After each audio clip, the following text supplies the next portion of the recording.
What day is it today? Monday, March. We have to mark days now because we may bring it out tomorrow and things could have changed. So it's noon on Monday, March 16.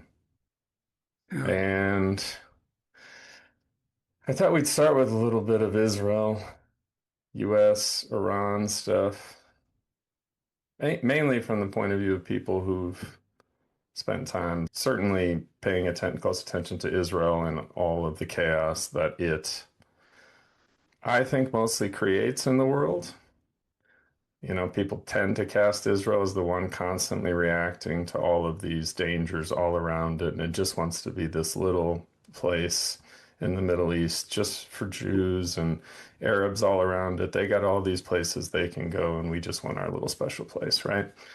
And so we cast it typically in the US as Israel's always reacting to all of the dangers all around it. It's never like the primary aggressor, it's always sort of a victim. And thankfully, I think that's all just falling apart completely. If not, um, has already fallen apart. And I don't know if they can put it back together. That is Israel and her apologists. For the first time ever, the Gallup tracker of Americans' sympathies towards Palestinians and Israelis, for the first time ever, more Americans sympathize with Palestinians than with Israelis. Mm. I don't know when that goes back to, but people can look it up for themselves. It's a Gallup poll that's been going for a few decades at least. I mean, it definitely goes back to maybe the 80s or 90s.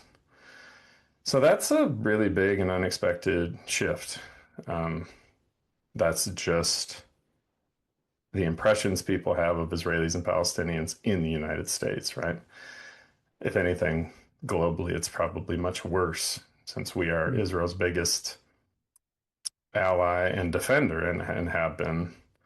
Maybe we took that mantle from the British Yeah, a long time ago. 1948, it started right away. I remember my dad um, talking about how he felt when, I mean, I was born in 1948, so I wasn't consciously aware of anything that was going on. But later, I mean, my dad, who, of course, has fought in World War II, was at the Liberation of Dachau, had wholesalers for his grocery store who were Jewish and were really good to him. He was, I would say he would have been a Zionist. Um, I don't think he would, it doesn't matter anymore. He's gone, but it's interesting to think about how long we've sympathized. I mean, Harry Truman said, "Yeah, I'm gonna support the Jewish people because I don't have any Arab constituents." That was I will say, knowing the history a little bit around that, is there were a lot of people who didn't agree with in the government who didn't agree with Harry Truman Yeah, good. because they were like, these Arab nations are important. And mainly, probably, they thought they're important for oil. And they were right, um, obviously. So I'm not sure there was a lot of goodwill for the Arab nations amongst those who were cautious about what Truman did.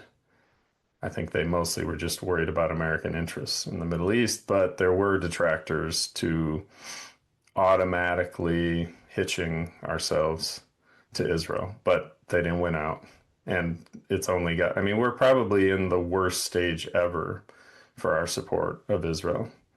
I would say right now is the worst it's ever been, meaning it looks the worst as it's ever been, right? In the 90s and early 2000s, I don't think the Middle East felt any differently about it than they do now, but Western people felt differently about it in the 90s and 2000s. Palestinians were sort of the simple terrorists that we could just ignore. Israel was obviously, um, I think it was mostly racism. We just saw Israel as superior and like us. And so we sympathize with them, religious reasons, but also cultural and even racial reasons. I mean, most Israelis are of European descent, like most Americans are. or this is changing. Like we're almost to the point where non-whites outnumber whites in the United States, but right. So all of this happening at the same time. So there's just lots of reasons why we were sympathetic to Hmm. Israel, including the Holocaust and World War II guilt and all of that, Hmm. obviously. But I would say now, for me, I think it's pretty obvious that the establishment of the State of Israel was a mistake and an injustice. Now, there's nothing to do with that, right? There's no unraveling it now. Um, but what I don't hear very often is that sort of frank assessment of like, it was unjust to create the state for these people where they were not currently indigenous, the majority of them now, um, right? In order to create a state, they needed to bring in thousands, eventually millions of non-indigenous people into Palestine and take the land from the indigenous, what had become the indigenous people. And obviously talk about Israel having a tie to the land. And sure, that's true. But I don't in any way think that justifies what we did. The United Nations and the Western powers, what we did in 1948 was a mistake.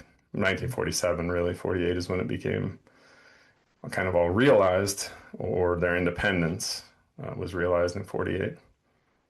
I just think it was a mistake by the colonial powers. Um, it shouldn't have happened. I think that's abundantly obvious now.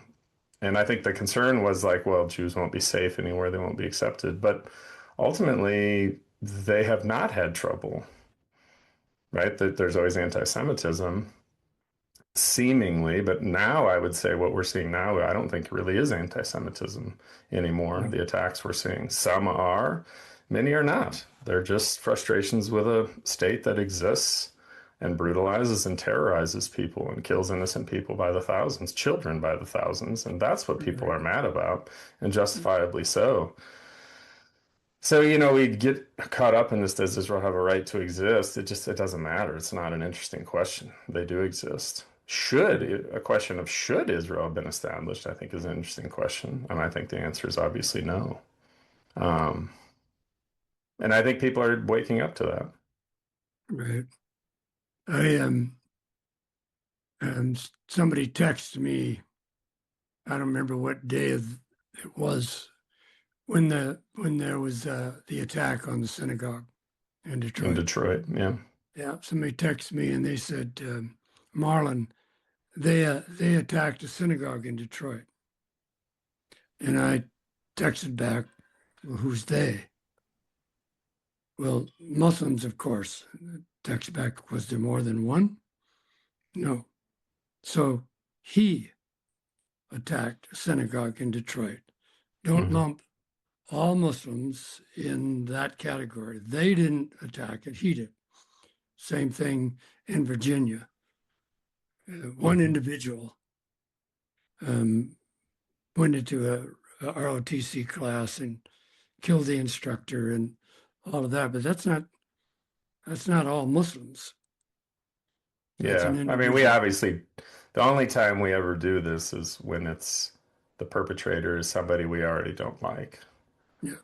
right? So obviously in the United States, the perpetrator of mass shootings is reliably a white male, but we don't ever take that to mean that there's a problem with all white males, which there probably actually is. So I was going to say there is a problem with all white males.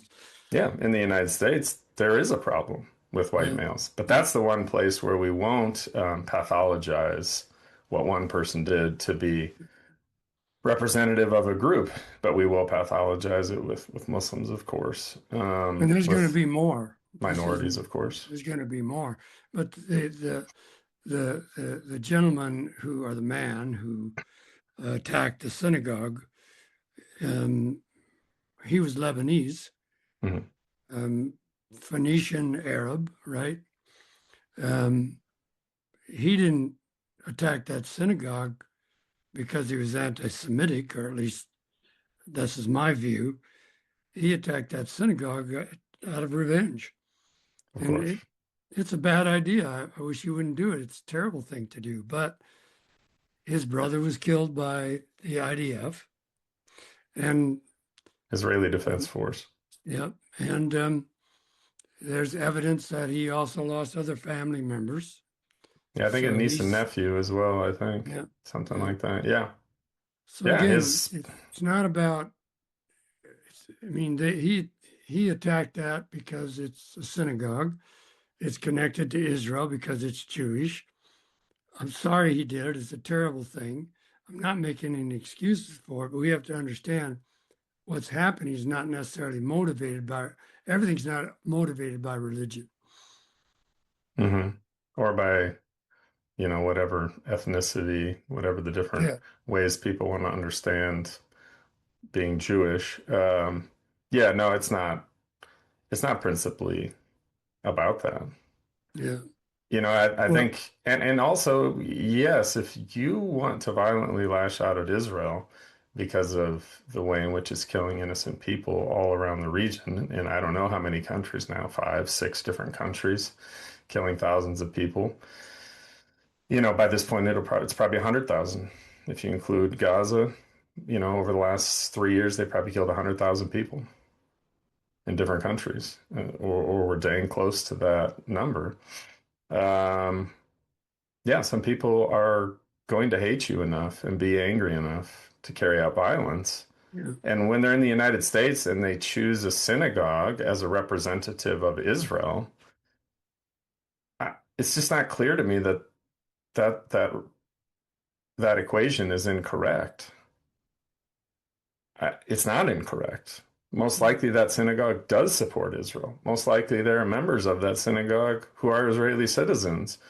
I absolutely guarantee you that they have relationships with Israelis. They probably support the IDF and send money to Israel. I mean,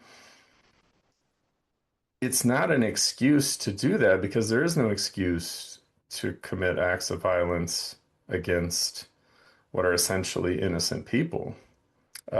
But Israel's constantly committing violence against innocent people and justifying it constantly. They are fine. Israeli society and the Israeli military are totally fine with murdering innocent people. They do it constantly and are defended by the most powerful country in the world and by their own religion and the Christian religion in the West. So there's a real imbalance, a real hypocrisy, a lot of contradiction in all of this that the Israeli side wants us to just disregard. And if we don't disregard it, well, you'll be called anti-Semitic. You'll be an anti-Semite too. It's not true. It's all bullshit.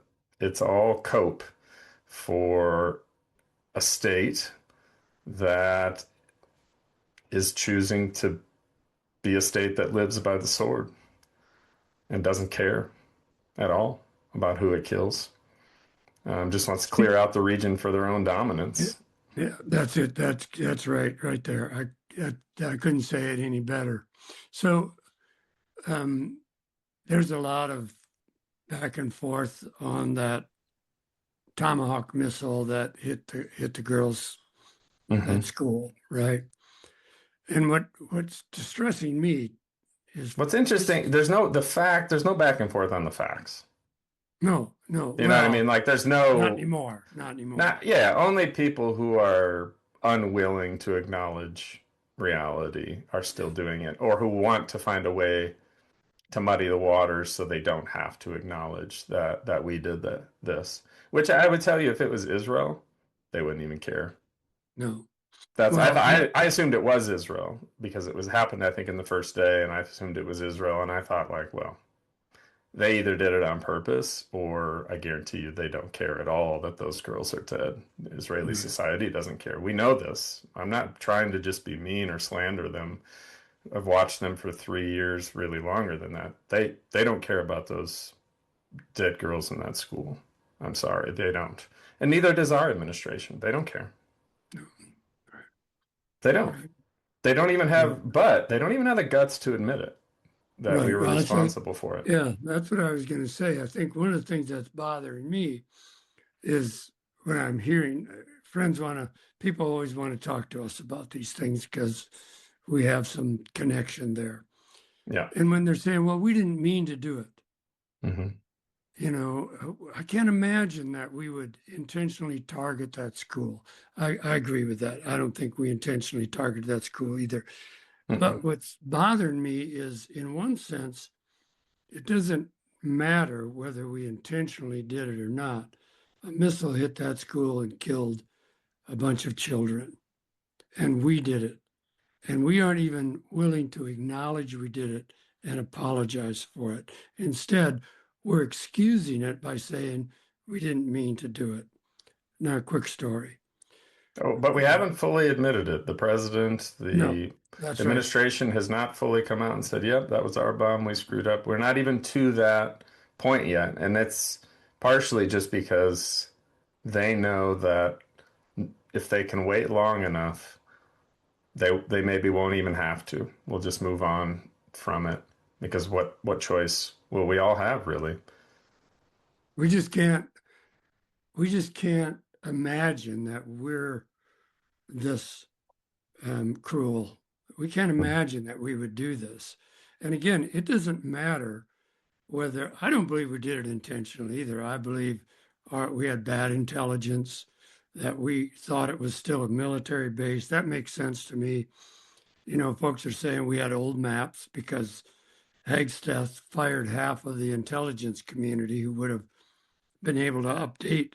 So we didn't hit that. But I'm just, I don't want us to be making excuses any more than years ago, a drunk driver rear-ended a car in which there were two teenagers, a boy and a girl, who were members of my church, and killed them.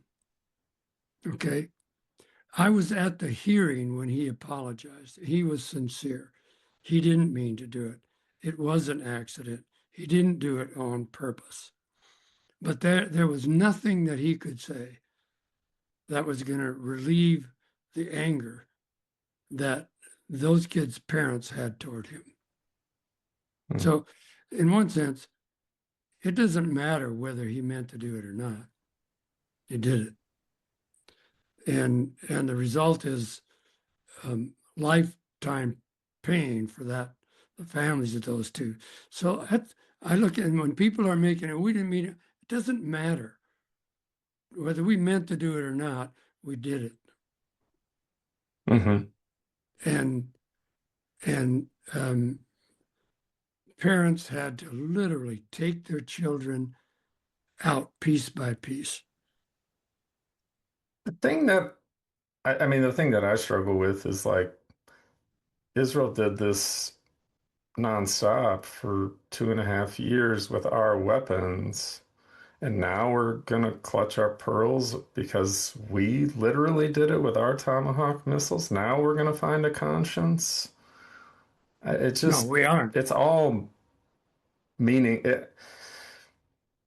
It doesn't, it just doesn't hold very much meaning. Even if they could find the ability to admit it and apologize, which of course they should do, it just doesn't have much meaning because the killing of these girls in this girls' school, the inability to reckon with that, the inability by the MAGA movement to reckon with it, honestly, it's all just representative of the complete rot of our government, that movement.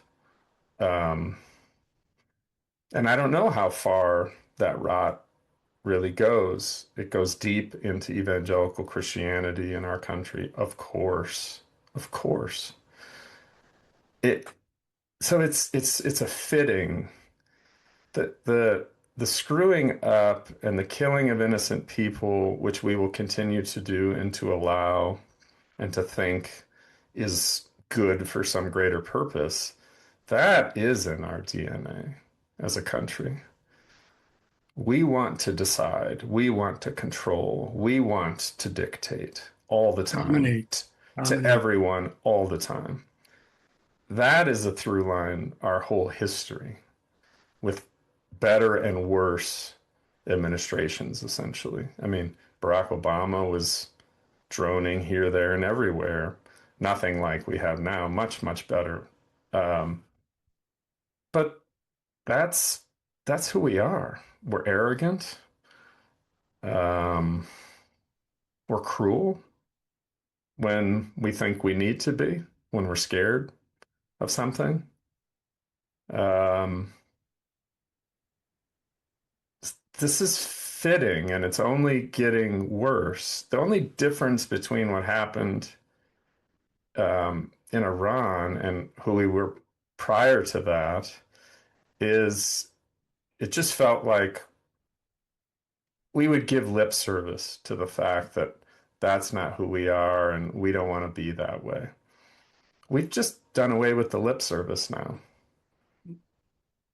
I don't understand why people are pretending like, I don't know why people are surprised that we hit that school and that the majority, obviously, the administration doesn't care at all.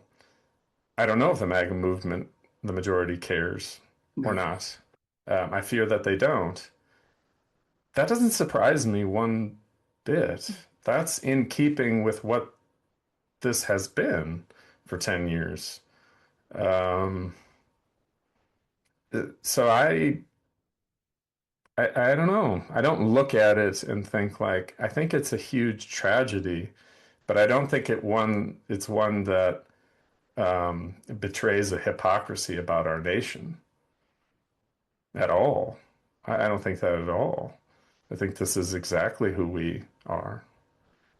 If some girls in a school need to die for us to feel safe or to have as much oil at the price we want, that's a price we'll pay every day here in the Yeah. United States. And I'm sorry that that's true. That's a painful truth. But Yeah. that's who we are right now, and that's who we've been for most of our history. And I think we lie to ourselves a lot, thinking we're better than we are. What are we doing with military bases all over the world? Who do we think we are? That we should have military bases all over the world. I mean that's odd. Hmm. It's Well, really, really weird, and we're just used to looking at it as normal, yeah. as doing something good or important, keeping the peace. Like, yeah, and all of that is just falling apart before our Yeah. eyes, and we don't know what to do. We don't know what's going to happen next. We can't know. We've been placed into like deep uncertainty that is should scare us all. It should scare us to some degree. Um, because I've listened to a lot of analysis, and there's no knower. There's no secret knower out there, analysts to go find to tell you what's going to happen next or Yeah. how we can get out of this, or that's all gone, Yeah. I hear you. you know? I hear you. I think that's right. I mean, obviously, I think that's right. Um, all I know is I do not believe this is going to end well for us as a country. I think when this is all done with Trump, Hmm. we're going to be in a deep, deep hole. Do I think we can climb out of it? Maybe we need to get into that deep, deep hole in order to see that we need to do things differently. I don't know.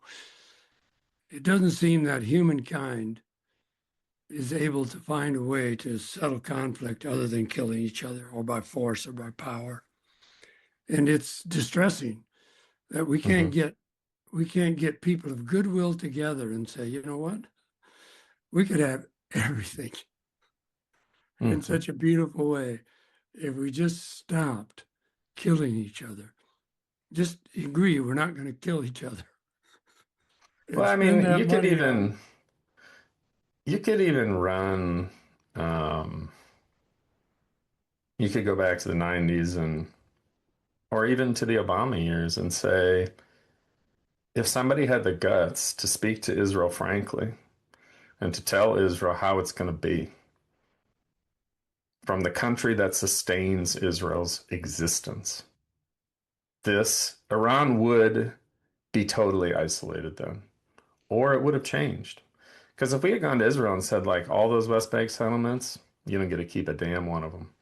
East Jerusalem, that's going to be the capital of Palestine. You're going to carve out whatever land you need to. So we're going to connect Gaza and Palestine, right? And they're going to be a state, and they're going to be next to your state. And no, they're not going to be demilitarized like you want. You're not going to be able to just control everything they do after they create their state. No, they're going to be a normal state, just like you are. And you're going to deal with it, or you're going to stop getting money from us. A cent, nothing. You can be on your own then, there in the Middle East, in your little enclave. They would have been forced to take that deal, and that deal would have been just. In fact, it would have been unjust. It would have been benefited Israel greatly. I mean, if I were Palestine, I would have been like, no, you're going to extend the West Bank and include Nazareth, and that's going to be a part of Palestine too, and everything in between, because that's only fair. It's not even close to fair yet, but we'll take it, right? That should have happened and could have happened. Could have happened under Clinton. It could have happened under George H.W., could have happened under Reagan, and should have happened. We should have put this to bed so long ago, or cut off our ties with Israel, saying, like, well, if you're going to continue to be this way, breaking international law constantly, keeping these people under your thumb in a cruel apartheid regime, then we're not going to be a part of this. Where would we be now in the Middle East? What would that look like? Would Hamas still be a problem? Would Hezbollah be a problem? Where would Iran go for its motivations to mess around in the Middle East?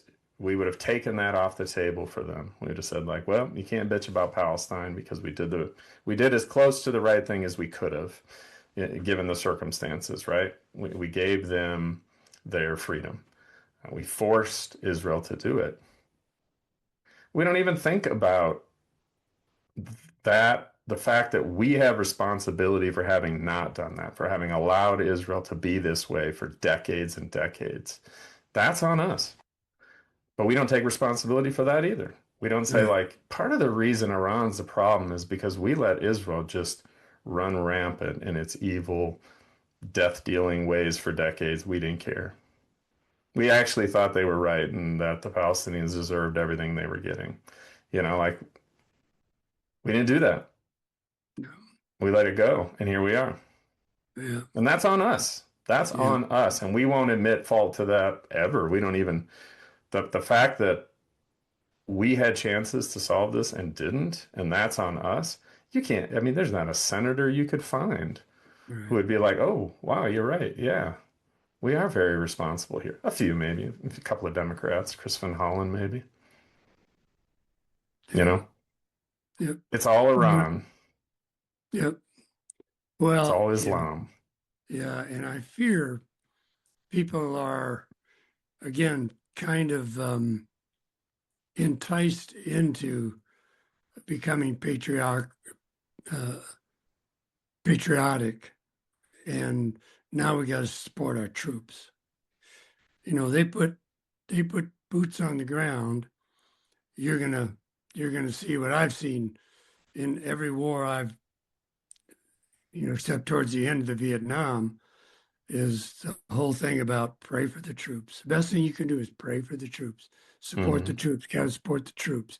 Any kind of criticism or bad press or whatever is not supporting the troops. That's my fear as we go further into this. Actually, here's what I think is going to happen. I'll just say that I do not think that is a real problem or will be a real problem if Democrats and people like us are strong enough. I don't think that rhetoric will work this time. Oh, because right. the MAGA movement was said to be no more wars, right? This was supposed to be part of their thing. So I think that's a trap. That's an old rusty trap that we should just walk right over and not worry about for a second. Because the best thing you can do to support the troops is not put them in a ground war they can't win with no obvious goals. We don't even have a defined goal for this war right now as we speak. We're just bombing the hell out of them because our government is run by man children.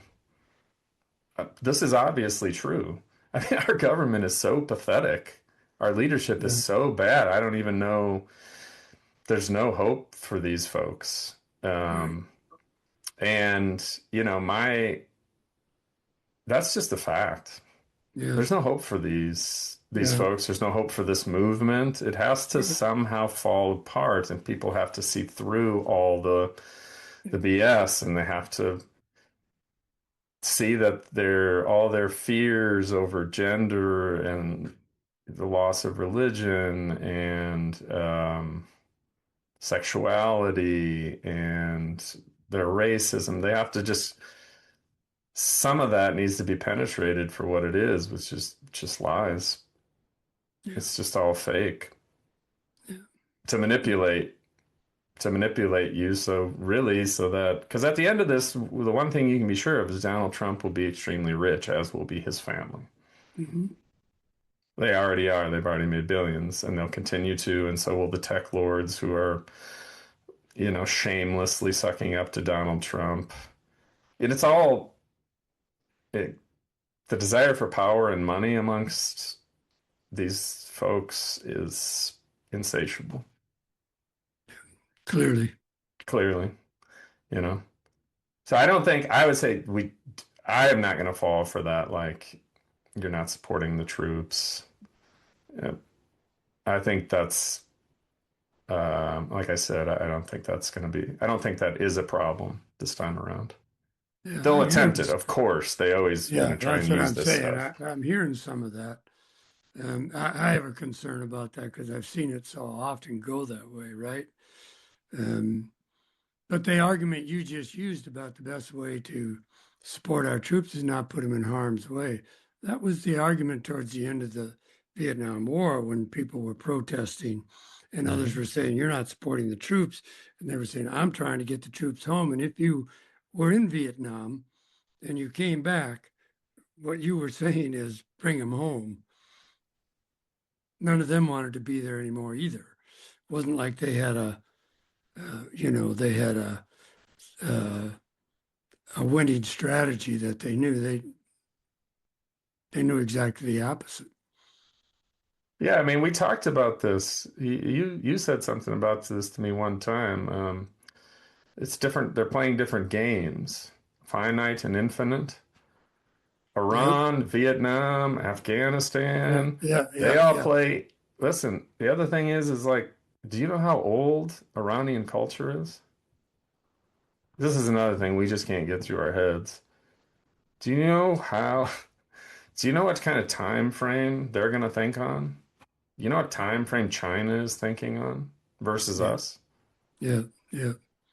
We're Yep. I so hear that. foolish. That's really good. And Iran is going to defend themselves to the last person almost, right? Like they're not going to give up. Just like Vietnam, North Vietnamese, they weren't going to give up. They just keep throwing men at them, keep throwing people at it. It'll be Afghanistan. Look at that, man. They're back to just Taliban are just in charge again. In fact, they're worse. They're more in They're charge worse. now than they were when we went. So is, yeah. Yeah, so of course they're not going to give up or lose. Iran's not going to lose. They're not. Right. They're going to win. Yeah. Yeah. That that would be a hard sell to most people. That would be a hard sell for most people who would say, "Oh no, they're going to capitulate. They're going to I don't even know fold." what that would mean. Fold No, how? well, that's Fold to just it. what?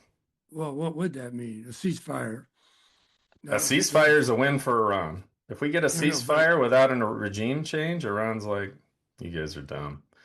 Now we are going to get a nuclear weapon. This is the outcome that's going to happen. There will be a nuclear armed Iran, period. It will happen. This is where this will lead because they're going to say, how do we actually yeah, protect ourselves from Israel and yeah, the United States just coming around and bombing us whenever they want? Well, they're not doing that to North Korea. Right. So I think we know the answer. It couldn't be more obvious, and they will do it. And are we going to are we going to send troops in to get the uranium? Do we know where the uranium is that we want to go get? Um, okay. I mean, if we're not willing to do that, or get troops on the ground in order to unseat the regime to maybe create a different type of Iran, then this will end with a nuclear armed Iran. Which, if I were leading Iran, that's what I would do too. It's the Yeah. only sensible thing to do now is to get yourself a nuclear weapon. That's how you protect yourself. Um, which will just show how foolish and stupid this all was, and how foolish and stupid these leaders are, including Netanyahu. I mean, I think the one place you might look for and think, well, there's rational actors, Israel. And I think they are more than we are in this situation. But again, I don't think Israel's going to get more safety at the end of this, not in the long term. No. And certainly the effect on Jewish people all over the world will be felt because Yeah. right now there's probably no more hated country in the world than the state of Israel. And it We has might be the, absolutely earned that. It's the no country I doubt. most hate in the world for sure. I don't even know where else to look for a second. I mean, I don't like Iran. I don't like Russia. Yeah. So, I mean, those would be a couple that I would put in the category. I don't like North Korea, but they just kind of keep to themselves mostly. Um, China's doing a lot better in a lot of ways than we are. They care for their citizens a lot more than we do. They do a lot more on environmental stuff than we do. Um, but of course, they also have suppression and Yeah. oppression of certain groups, right? So you have the Uyghurs, for example, is the biggest example people give, I think. And obviously, Russia's awful. Yeah, I guess Russia would be the one I would put up against Israel, most obviously to me right now. I think the two worst actors over the last few years have been Russia and Israel.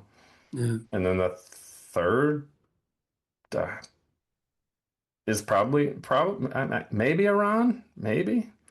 It's hard. It's hard to say. I mean, I think since Trump coming in, maybe the US, maybe we've done more damage than Iran has since Trump's been in office. Although they killed, I mean, Iran, we think killed maybe 10,000 of its own citizens Yeah. a couple months ago. That is just an astounding number. I, but I mean, Russia kidnapped like 20,000 children or 10,000 children from Ukraine, something like that. Yeah. Yeah. Just unbelievable stuff that's just been happening in our world over the last few years. It's really quite mind-boggling. Yeah. Yeah, it's gonna be tough because like Mhm. opposing Israel, being angry with Israel and its actions is completely legitimate. It is the biggest problem in the Middle East is Israel, the state of Israel. There's just no doubt about that to me. Um, I wish people would not take out their frustrations on Israel, on Jewish people. Right. Obviously, I think that's a mistake. Um, but I think some of these synagogues ought to think about what their relationship to Israel is. I think they should be doing that. I think they have a responsibility to do that. They're going to be blindly supportive of Israel. Um, they're going to be a target, period. Yeah. I don't see I any way think you're right around about that. I don't want it. that. I don't advocate for it. But the idea that like it's somehow completely illegitimate or wrong thinking or just pure racism or anti-Semitism to target a synagogue because of what the state of Israel does, it's not it's not those things. It's not simply those things. I'm sorry, it just isn't. It's like attacking an American embassy when America's doing terrible things around the world. No. It's close. I Yeah, don't that's a think you good should do example. that. I don't like any innocent people getting attacked, but like, yeah, it's not some random target that has nothing to do with the United States when you attack an embassy. When you attack a synagogue, it's not as if you're attacking a place that has nothing to do with the state of Israel. Most likely, it is a place that has a lot to do with the state of Israel. And still, you shouldn't do that. Right, right. Yeah, what you're saying is don't be shocked when this happens as if there's no logic behind it. Yeah, don't pretend like you can't understand how Yeah, that person chose that target. Like it's completely random. Only way to understand it is anti-Semitism and racism and yeah, bigotry. I'm sorry, but that's just not true. There yeah, are true. other ways to understand it. And if you aren't going to acknowledge those, then those reasons are just going to be around and people are going to use them and they're going to attack once in a while, once in a great while. And okay, if that's the world you want to live in, just not acknowledging it, saying it's anti-Semitism, go ahead, I guess. All right. What's your last words here? The United States should immediately force Israel into negotiations with Palestinians. Uh, That's the solution to our problems. That's the place where we have control. We can bring about a change. We can bring about justice. That's the place, not Iran. We can't change Iran. We got no easy way to do that. We have a very easy, straightforward path to do the right thing with Israel, and we should do it immediately. There's no reason not to do it right now.